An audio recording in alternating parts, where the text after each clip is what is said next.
Hello दोस्तों, कैसे हैं आप सब लोग। आशा करते अच्छे होंगे। स्वागत है आप सबका एजुकेशन चैनल पर, जिसमें हम देख रहे हैं भाषा सागर कक्षा 3। वीडियो को देखने के लिए चैनल को लाइक शेयर सब्सक्राइब कर लीजिए। आइए पढ़ते हैं इस वीडियो के माध्यम से आगे के पाठ को। पाठ 4, कर्म का फल। आइए जानते हैं इस पाठ के माध्यम से कि कर्म का क्या फल बताया गया है और हमें कैसे कर्म करना चाहिए। हमें दूसरों का आदर करना चाहिए, कभी किसी को मूर्ख नहीं समझना चाहिए। जो लोग दूसरों को धोखा देते हैं उन्हें अपने बुरे कर्मों का फल भोगना ही पड़ता है। इस कहानी को पढ़कर हम इस बात को अच्छी तरह समझ सकेंगे। आइए पढ़ते हैं इस कहानी को कि किसके बारे में यह कहानी है। इस जंगल के जीव बहुत सीधे हैं, मैं बहुत चतुर हूँ। तो ये कौन कह रहा है? ये भेड़िया कह रहा है। किसी जंगल में एक गीदड़ कह रहा है। किसी जंगल में एक गीदड़ रहता था। वह बहुत धूर्त था। वह स्वयं को बहुत चतुर समझकर दूसरों का उपहास करता था मतलब मजाक उड़ाता था। तो किसी जंगल में गीदड़ रहता होगा।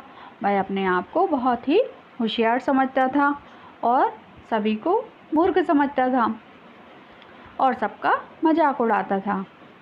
यह जीव बहुत अद्भुत है। इसकी गर्दन, मुंह, पैर बड़ा है, पूंछ, कान और आंखें छोटी हैं। मैं इसका मजाक उड़ाऊंगा। तो अब देखिए, उसने ऊँट को देखा और ऊँट के बारे में वह मजाक उड़ाने के लिए सोच रहा है। ऊँट के मजाक के बनाने के बारे में सोच रहा है कि मैं इसका मजाक उड़ाऊंगा। यह तो बहुत अजीब तरीके से देखने में लगता है। ऊँट के पास जाकर गीदड़ बोला, मामा, सब कुछ ठीक तो है ना? आप सूखी घास क्यों चर रहे हैं? तो उसने ऊँट को मामा बोला और पूछा कि आप सूखी घास क्यों खा रहे हैं? अब ऊँट ने जवाब दिया, भांजे, यहाँ सब कुशल है। मेरा स्वामी मुझे भरपेट भोजन नहीं देता। मैं भूखा रह जाता हूँ। क्या करूँ? इसीलिए मैं सूखी घास खा रहा हूँ। ऐसा जवाब देकर उसने भेड़िए को बताया। गीदड़ ने सोचा कि यह बहुत मूर्ख है।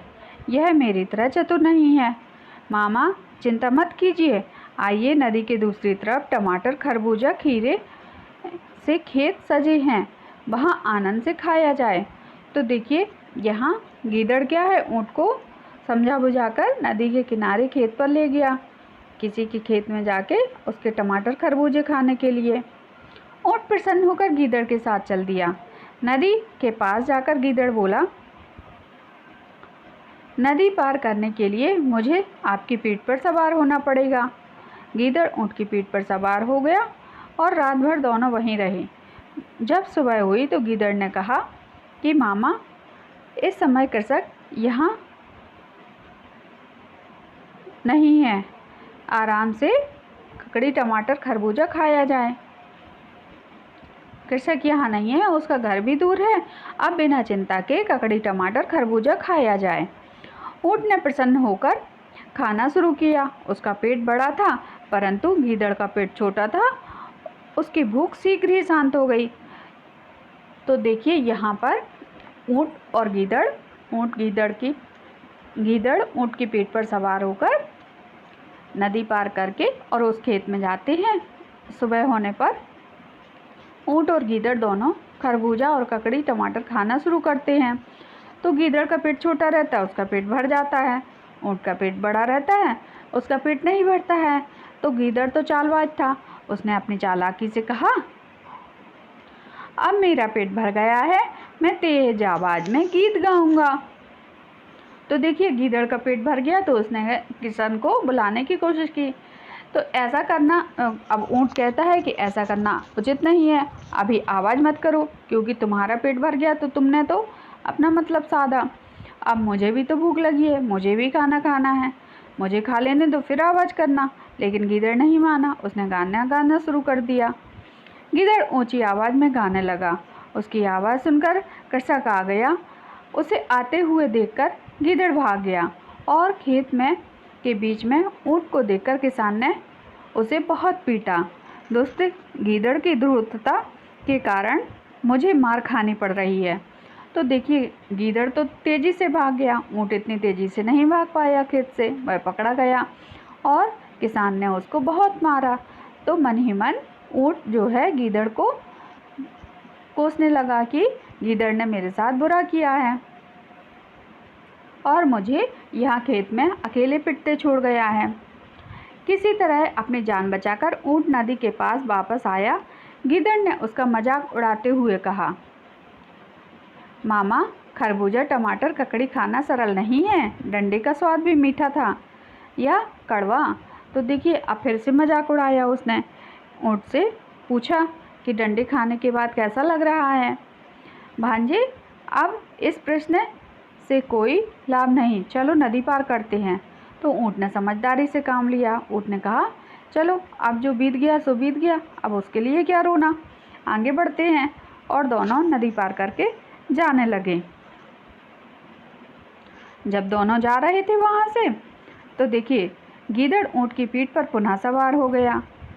ऊँट जब गीदड़ के नदी में बीचों बीच पहुँचा, बोला, भांजे, अब मेरी आदत सुनो। भोजन के बाद मैं स्नान करता हूँ, तुम भगवान को याद करो। तो देखिए उसने ईंट का जवाब पत्थर से दिया। उसने कहा कि पहले तुमने मुझे परेशान किया, अब तुम भी परेशान हो। और उसने कहा कि अब मुझे स्नान करने का मन कर रहा है। और उसने जैसे ही डुबकी लगाई, गीदड़ उसकी पीठ से नीचे गिर गया और नदी में डूब गया। मामा, अभी स्नान मत कीजिए, मुझे यहाँ बहुत पानी है, मैं मर जाऊँगा। ऊँट ने गीदड़ के निवेदन को नहीं माना, वह पानी में बैठ गया। उसकी पीठ पर सवार धूर्त गीदड़ पानी में डूब गया और उसकी मृत्यु हो गई। तो देखिए कैसा हुआ, गीदड़ के साथ भी बुरा परिणाम हुआ है ना। उसने बुरा सोचा था ऊँट के लिए, तो उसके साथ ही बुरा हो गया। यहाँ किसी को इसलिए हमें मूर्ख नहीं समझना चाहिए, क्योंकि किसी को मूर्ख समझने का परिणाम बुरा होता है। तो क्या सीखा हमने इस कहानी से कि सभी अपनी अपनी जगह चतुर और होशियार होते हैं। हमें कभी किसी को मूर्ख नहीं समझना चाहिए। जहाँ जिसकी जो ज़रूरत होती है, जो आवश्यकता होती है, उसके अनुसार वो व्यक्ति वहाँ काम करता है। यहाँ देखिए ऊँट ने भी गीदड़ को सही समय पर सही सबक सिखा दिया। यहाँ यह पाठ हमारा समाप्त हुआ। आगे की वीडियो में इस पाठ के प्रश्नों के उत्तर को अभ्यासकार को करेंगे और इस पाठ के बारे में और अच्छे से जानेंगे। इसको यहीं समाप्त करते हैं। धन्यवाद।